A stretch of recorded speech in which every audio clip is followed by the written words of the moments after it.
that little town, they were lost and never found. Fallen leaves, fallen leaves, fallen leaves on the ground. Okay, before I start this review, I just want to say this is going to be a different review than all my other ones. If you saw my Gore's question and answers video that I put up on Monday, then you'll already know this, but I only played the first 10 hours of this game, and I won't be able to rent it again for a long time, so I'm just going to do this review to tell you if that first 10 hours was good. So, to the people out there like, yo, you should only play a game, only review a game when you beat the whole thing. I'm not going to beat a freaking game that's like 500 days long, alright? So screw that. So anyway, enjoy the review for the people that don't care and just want to hear me talk about the game. So, yeah, let's go into the story. Okay, now the story of Two Worlds 2 starts you off, and it's kind of confusing how it starts off. You start off with just this regular character that you make off the spot. You could just make your own character and whatever. You're strapped into a freaking chair pretty much, and watching your sister get tortured by this overlord. And not really tortured, he's smacking her around and stuff saying, you're gonna be my bitch. So, she's his bitch. And you get thrown away in some dungeon, and a bunch of orcs save you. Now, the whole story is that you have to find a way to defeat this overlord and get your sister back. And that's really the story. You meet a whole bunch of characters throughout the game. I'm pretty sure more than I encountered. But, yeah, if that's really all the characters you encounter in the first 10 hours, then that's kind of lame. So I'm pretty sure there's many more characters later on. You meet a few interesting ones, like the characters in the beginning. The orcs are kind of cool, and overall, the story's not bad. It's just, a guy trying to save, or a girl. Well, no, actually, you can't make a girl. It's only a guy trying to save his sister, and that's really it. And he's going on a journey to stop this overlord and save his sister. So, yeah, that's the story. Not bad, but nothing great, at least for the first 10 hours. So, yeah, let's go into the sound. Now, the sound in Two Worlds 2 isn't bad at all. It's pretty repetitive, I would say, because a lot of the sound effects you'll hear over and over again, mostly like sword slashes and, clinging of metal, or like the spells you'll hear over and over again, but they didn't really bother me. I wasn't like, if I hear that again, I'm gonna freaking murder someone. But, in the game I kill people anyway, so I guess it doesn't matter. So I killed people anyway after I heard it, because I was killing them while I heard the sound effect. They get a little repetitive, and sometimes they glitch out and you don't hear them at all, or sometimes they'll be delayed, so you'll hit someone with a sword, and like a half a second later you'll actually hear it. So, just some complaints right there. Also, the voice acting isn't fantastic, but it's actually pretty good. From the main character, he actually sounds a lot like someone like Christian Bale. He just has that kind of voice like this. He doesn't care, and he doesn't sound like he cares, and I actually kind of like that.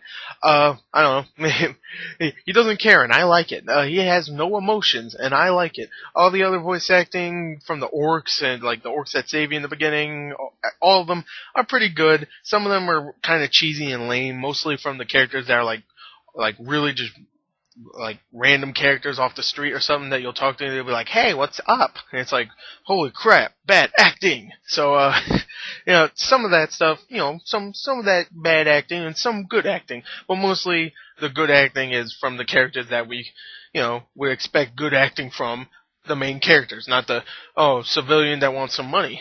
I'm a beggar, please give me money. So, yeah, I'm even doing a better job than they did. So, anyway, there you go, the sound is okay, not great.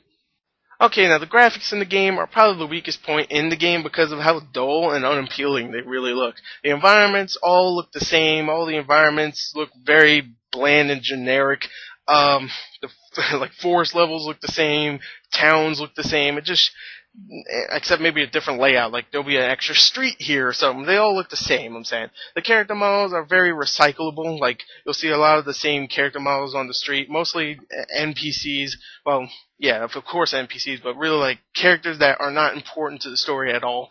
They'll just be like random citizens in the city or something like that, and you'll see a lot of them. Some of the character models look pretty good, like the main guy you play as looks pretty good because you can actually create your own character. And it's pretty in-depth how you can make this character, so it's pretty cool. Like, you can raise his eyelids and stuff like that, and make his eyes bigger, change his color of his eyes, his hair, all this stuff. And that's pretty cool, and he doesn't look, the character doesn't look bad after you're done. He looks pretty good, no homo. But, yeah, he looks pretty good. Some of the other characters, mostly the main characters that you get missions from, look pretty good. And, I'm not saying the environments are bad, I'm just saying they're pretty generic. for what we've seen before and like stuff like Dragon Age and stuff. They're not terrible, they're just generic. And some of the spells that you use are pretty cool looking. And some of the creatures look pretty cool, I should say. But even though they're kind of ridiculous, like you'll be fighting ostriches and baboons, I'm like, huh? Why am I fighting ostriches and baboons? Okay? Anyway, the graphics are decent. Not great. So let's go on to the gameplay. Okay, now the gameplay in Two Worlds 2 is similar to something like Fable 3 because the three main weapons you get is magic, you get a sword or like mallets or clubs or spears, and you get a bow and arrow. So you get melee, ranged, and I guess ranged also, or just magic, mana, whatever you want to call it. I don't know, magic stuff. And the magic works pretty okay, I would say. It doesn't feel gratifying killing your enemies with different like spell card because you get cards with spells on them and you get new spells. It doesn't feel very gratifying when you kill an enemy, but it gets the job done, so whatever. The sword combat is pretty good. It's just generic kind of hack and slash kind of stuff and block and defend. It doesn't work bad. It works pretty good.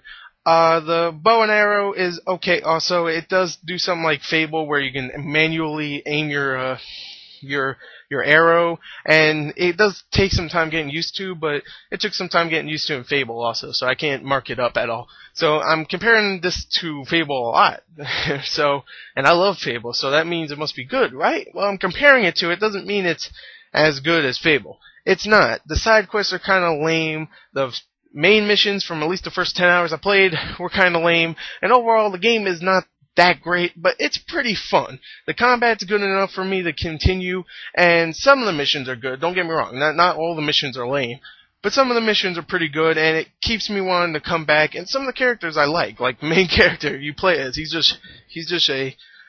pretty much a guy that shows no emotion, and I like that. So overall, that's kind of like my short review of Two Worlds 2. I didn't play much of it, didn't even do that many side quests, but for the first 10 hours I played, that's my review. So overall, it's an okay game. Go rent it if you really want to see if it's good. I'll probably rent it again maybe sometime in April, so maybe I'll do a re-review or something when I play more. I don't know, but anyway, there's my review. Check the description for the score and the written review. Thank you and goodbye.